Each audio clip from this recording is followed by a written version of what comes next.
बांग्लादेश में जिस तरह से मामला चल रहा है और वहाँ पर हिंदू मुसलमान की राजनीति की जा रही है, तो ऐसे में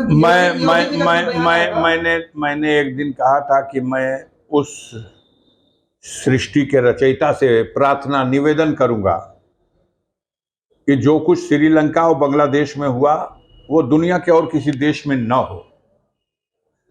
किसी भी लोकतांत्रिक देश की में चुनी हुई सरकार के लिए जनता का इस तरह से इस दौर में बागी होके खड़े हो जाना, क्रांति का साक्षात रूप सड़कों पर उतर जाए, मालिक न करे किसी देश में ऐसा हो।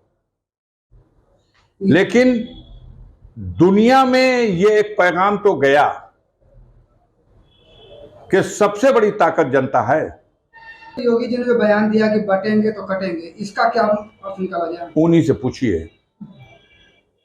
बांटने का काम भारतीय जनता पार्टी के लोग करते हैं और उनके भाषणों से उन्मादित होकर के काटने का काम भी उन्हीं के लोग करते हैं। ये तो बांटते भी है और काटते भी हैं। पता नहीं उस कहने के पीछे क्या अर्थ था। जनता तो डरी है, जनता तो डरी है कि ये बांटने और काटने की बात पैदा कहां से हो रही है। अभी कल भी उन्होंने एक बयान दिया है कि सपा और कांग्रेस के लोगों में जो है जिन्ना की आत्मा घुस गई है। भाई, मुझे ये लगता है कि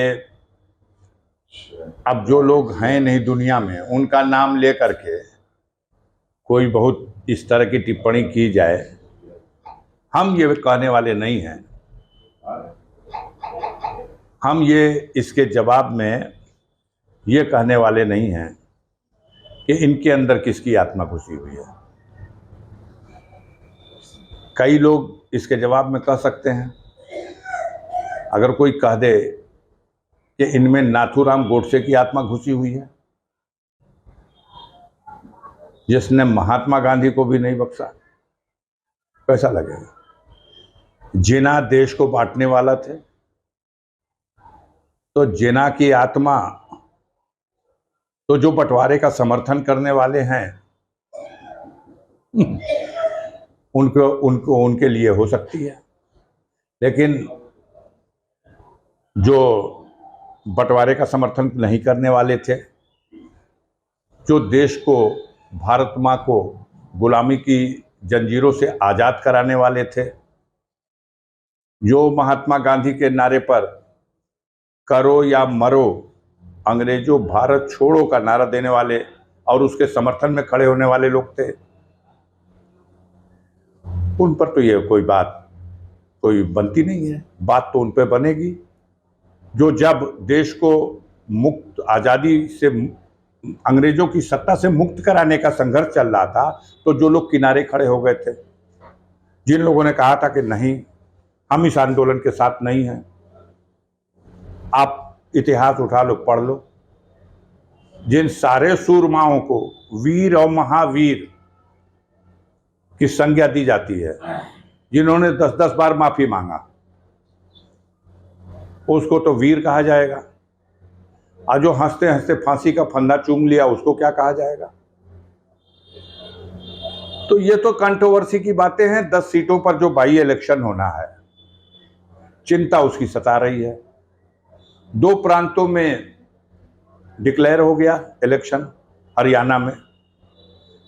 मैं ज्योतिष शास्त्र का छात्र नहीं रहा, लेकिन गणित के माध्यम से कुछ समझने की कोशिश करता हूं।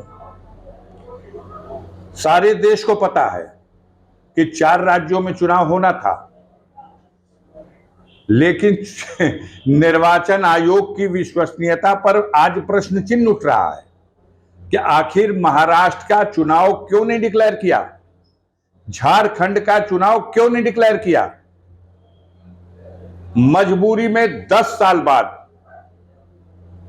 आपने कश्मीर का चुनाव अनाउंस किया, हरियाणा का चुनाव अनाउंस किया, इसके साथ उनका भी कार्यकाल पूरा हो रहा था। चारों चुनाव अनाउंस करते, लेकिन रोका गया।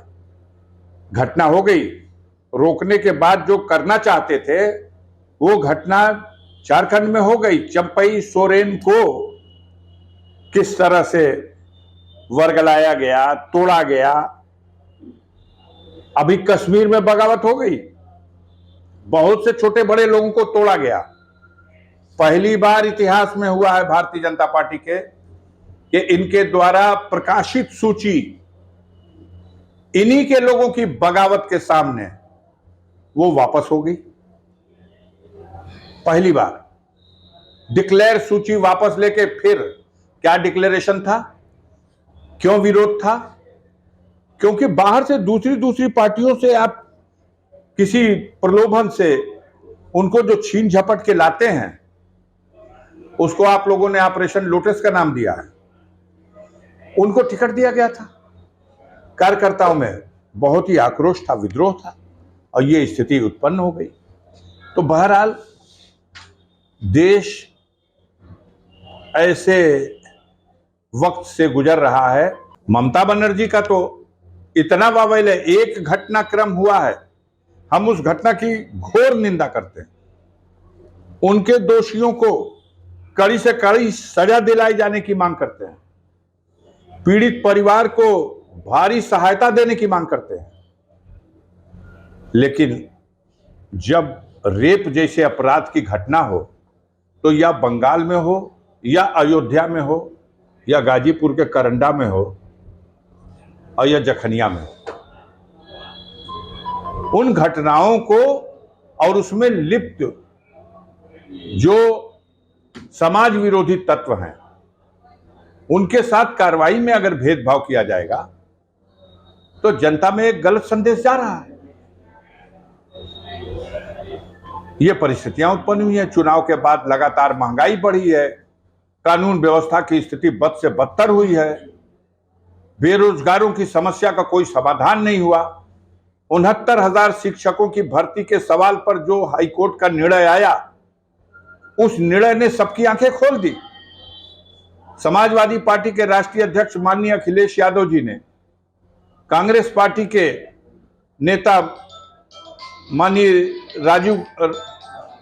राहुल गांधी जी ने, दोनों ने एक स्वर में यह कहा है कि अगर हम आएंगे सत्ता में तो हम जाति के आधार पर जनगणना करेंगे। जातिगत जनगणना, किस जाति की कितनी संख्या है ये जानने के लिए हम जनगणना इसी जनगणना के साथ करा देंगे।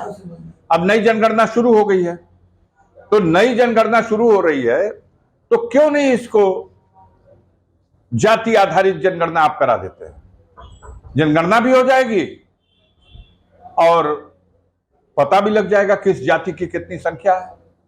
मानवर कांशीराम भी कहा करते थे, माननीय अखिलेश यादव जी भी इस बात पे बल देते हैं कि जब एक बार जनगणना से रिजल्ट सामने आ जाएगा किस जाति की कितनी जनसंख्या है, तो हमारा योजना आयोग हो या प्लानिंग कमीशन, ये बैठेगा और उस जाति की जनसंख्या के हिसाब को दृष्टि में रख करके और उसके कल्याण के लिए योजनाएं बनाएगा। उसको उसका हक और हिस्सा मिल जाएगा। आजादी के 75 साल के बाद भी जो गरीब आज भी बुरी तरह से एकदम दरिद्रता की स्थिति में जीवन जी रहा है, उसके उत्थान का एक रास्ता बन जाएगा। आप क्यों भागते हैं जाति आधारित जनगणना से? सांसद जी, अगर बात की जाए, कल ममता बनर्जी कलकत्ता में जो है भाजपा ने बंद का आह्वान किया था, तो ममता बनर्जी ने भी जो है असम, बंगाल, असम, उड़ीसा, यूपी तक को जला डालने की बात कही थी। ये सब आप लोग जोड़ दीजिए। इन लोगों ने कहा था कि हम बंगाल को जला देंगे।